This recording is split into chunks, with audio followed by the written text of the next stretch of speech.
One of the smartest moves that Mercedes-Benz has made is to make more AMG cars available to the masses. Now, I know that there's a lot of purists out there who will continue to say that something like a C63 AMG is the only real AMG and something like a 43 is sort of a fake one. And yeah, we can argue that all day as much as you want. I mean, the engine is not hand-built. It's not even hand-built by AMG. It's just tuned by them. And the rest of the car still performs very well, but it's not to the same level as one of the true AMG cars. But why I say it's smart is because more people will buy these vehicles. And it's exactly what we've been seeing with the GLC 43 AMG, because it gets more people into the door. And because that AMG brand is so popular, it's so well known, even outside of enthusiast communities, it just helps to sell more vehicles. That's why BMW has also come out with their M Performance vehicles, making it available pretty much across the board. Our spotlight is on this 2020 Mercedes-AMG GLC 43 4matic SUV. There are a lot of options on here. Base MSRP for this vehicle is $64,400 Canadian. There are a lot of options on here. $1,400 for the Designo Hyacinth Red Metallic Paint, $6,200 for the premium package that gets you the 10.25-inch MBUX navigation system, 360-degree cameras, Burmester audio system, foot-activated trunk, keyless go, wireless charging, and a few other goodies. $1,900 for the technology package. You get the active multi-beam LED headlights, adaptive high beam assist, and the 12.3-inch digital cluster. For the seating on the inside, we have the black Artico Dynamica with red stitching. Looks very good with the Hyacinth Red Metallic paint on here. $1,500 for the color head-up display.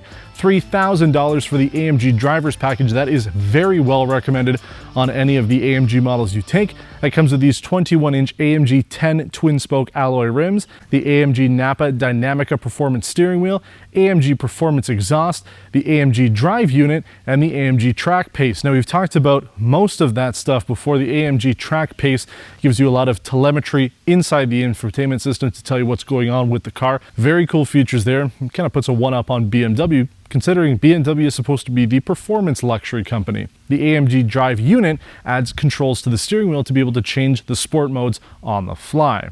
We also have the $2,700 intelligent drive package that adds all the enhanced safety assistance systems on this vehicle. We do have Distronic, evasive steering, blind spot monitoring, rear cross-track alert. All of that is included in the intelligent drive package. There are some other options you could get on this that aren't on here, like ventilated front seats, heated rear seats, a heated steering wheel, and some of the AMG appearance packages on the outside. So this can still go up, but what you're getting out of it is quite competent and what you would expect to get at this price point from a Mercedes-Benz.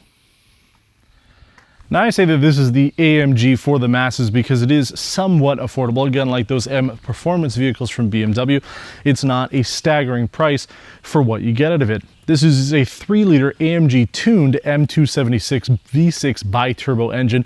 Produces 385 horsepower, 384 pound-feet of torque, and has a towing capacity of 1,558 kilograms. This also has a 9-speed AMG SpeedShift transmission, and AMG claims this car will get to 100 kilometers in 4.9 seconds. But it's affordable. That's what I'm saying. You get the AMG badge. Okay, again, it's not a 63. It's not quite the full AMG experience, but you're still getting a Mercedes-Benz with some of those AMG bits. It's got the pedigree behind it, and it also performs incredibly well for the price. And again, I mean, we're not going to argue all day whether or not this is a real AMG or not. Mercedes-Benz says it is, and that's the whole reason why they've gone with this approach. I mean, the 43 nameplate has been used before. We actually featured the C43 AMG, but unlike that, which used a V8 engine, this is a V6. But still quick enough. 4.9 seconds is really good for a daily driver. I mean, you could go up to the GLC 63 and the GL63S. Why not? Get the maximum amount of power and compete with that X3 M competition that we featured. But on a daily driving basis, I think this is going to be more than enough for most people, which is why I see so many of these. The C43 and the GLC 43 sell so well. I think it really was the smartest move for Mercedes-Benz to come out with this trim level, an entry level to get to that full AMG, because you're giving customers what they want. They want the badges and they want it to be factory optioned. They want the performance and they want the look of it. And this has the new AMG look to it, unlike something like the Mercedes E53 that we featured. wasn't quite the same look, but I like this. And this is also a facelift for 2020. So it is the first time we're looking at the GLC. We get the chance to see it in the facelift. And I have to say that this is configured the way that I would do it, pretty much test drive style here, even with the paint. I really do like it. But that's enough of me talking about the exterior and all the packages, because why not? You can do that online. Let's get behind the wheel, take this vehicle on a performance road test, and talk about everything else you need to know if you're in the market for an $80,000 compact luxury SUV and want to go fast.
AMG says this vehicle will do 0 to 100 kilometers in about 4.9 seconds, which is pretty darn good.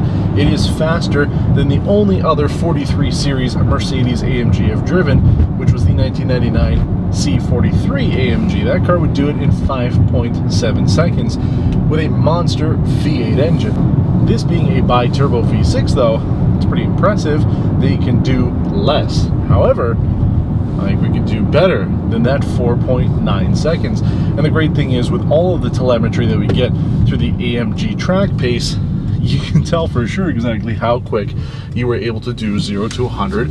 Things like 100 kilometers, 200 kilometers, whatever you want. There's so much information in there. Now, I'm a smart man. To get the best results, I'm going to keep the transmission in automatic mode, but we'll do launch control. Oh yeah. Oh man, that thing was quick. That was a quick run. Let's see, it tells me that we did it 4.68 seconds. Oh man, we beat it. Now this is the second time I'm filming this segment because I'm trying something new here. We actually did it in 4.73 before, so this is quicker. Wow, that's really good. And the car's not even really that warmed up. It'll depend entirely on where you're doing your run. You should be doing it on a closed course, but it is cool that this stuff is in here. You can see the quarter-mile braking and all sorts of other telemetry built in to the infotainment system. More vehicles really need to do this. I don't understand why, if you're selling a performance vehicle, that data isn't in there. It should be in there to begin with. Now, whether or not you need the actual little computer screens on the steering wheel to tell you, which modes you're in and things like that, it's up to you whether you really want it. It is nice. I have it configured so I can get into manual shifting mode easily. The thing I really like about this engine is you don't have to rip it. Just listen.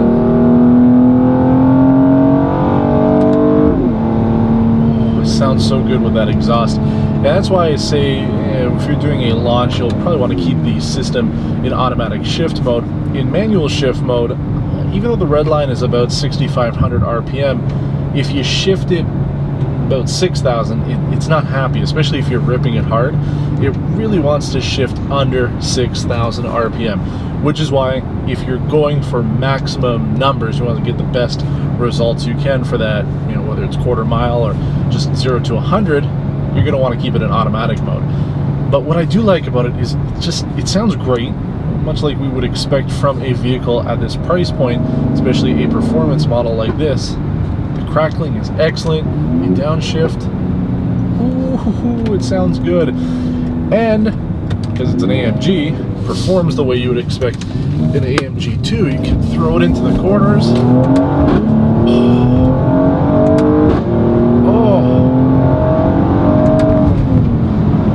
The way that I like to shift it, right at about 5,800 RPM, it's the sweet spot.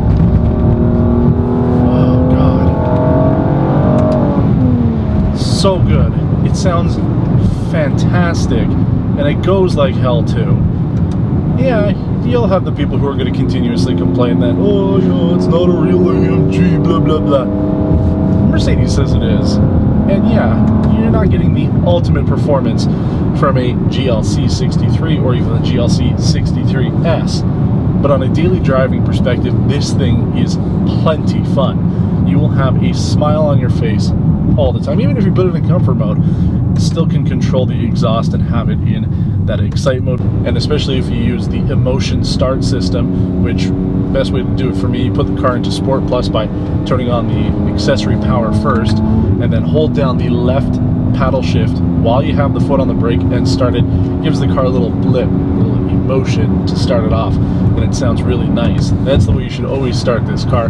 But because you can change whether it's in powerful or regular for the exhaust, yeah, if you really need to start it off quietly, you can. But if you're going to be buying the GLC 43, you'll want to put it into performance mode most of the time. I have it in Sport Plus.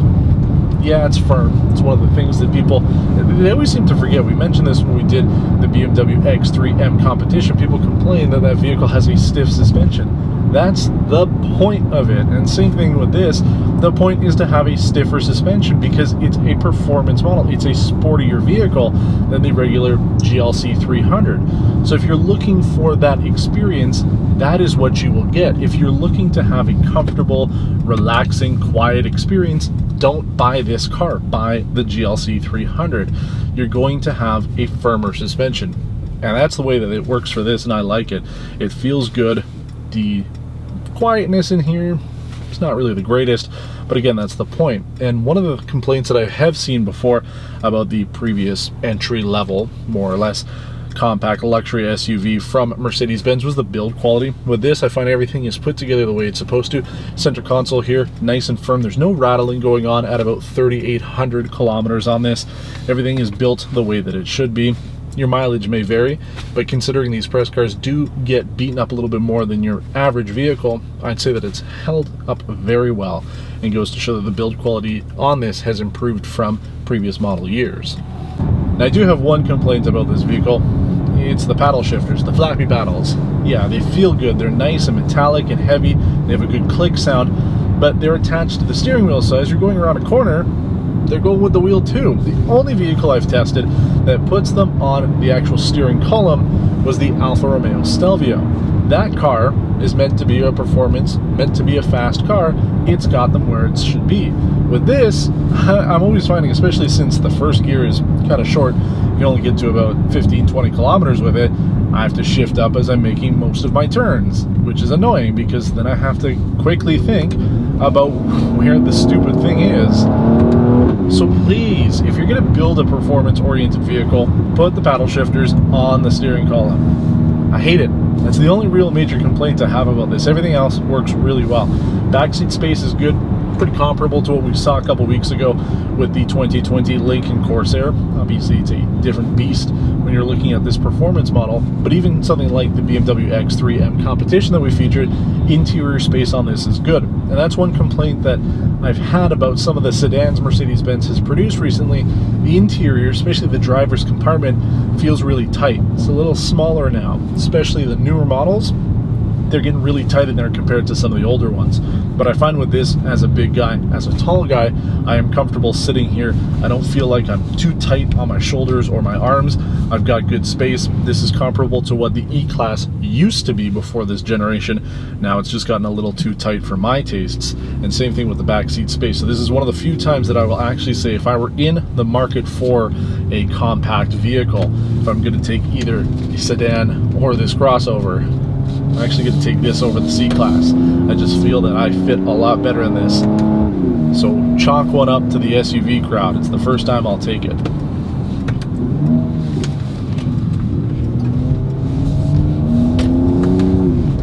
Now, yeah, you can drive this in regular mode. I can actually switch everything over into what I've set up as my individual mode. Everything's reduced, power's reduced. The sound of the exhaust is still on powerful because I do like it, but if you really wanted to, you could turn that off too and turn this into more of a daily driver. Now you'll see below, we do have the fuel economy that we did on our 100-kilometer test loop. It's not bad for this vehicle. It could be better, and that was in comfort mode.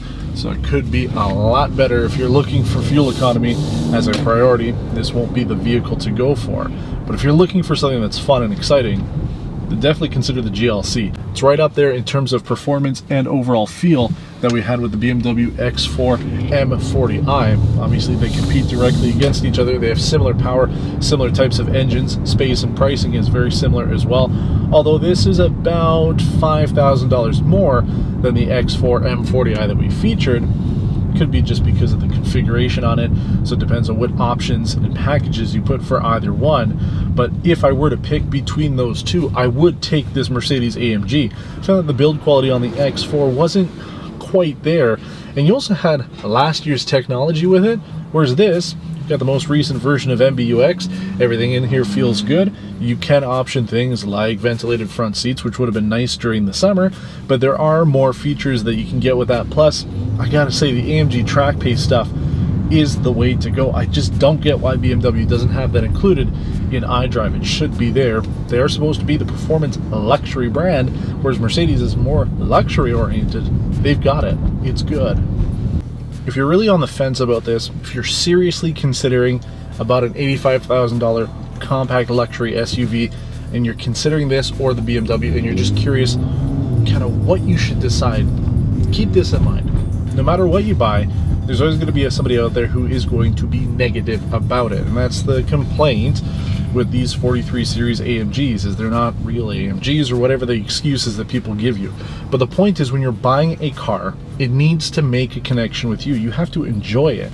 And if you buy a car like this and you don't enjoy it, then you've bought the wrong thing.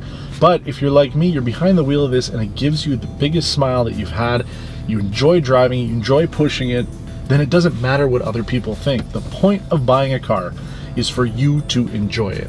And you can tell the haters to blow off. You can do it with this. They will hear it, especially with the little exhaust notes on this. That's the way it should be.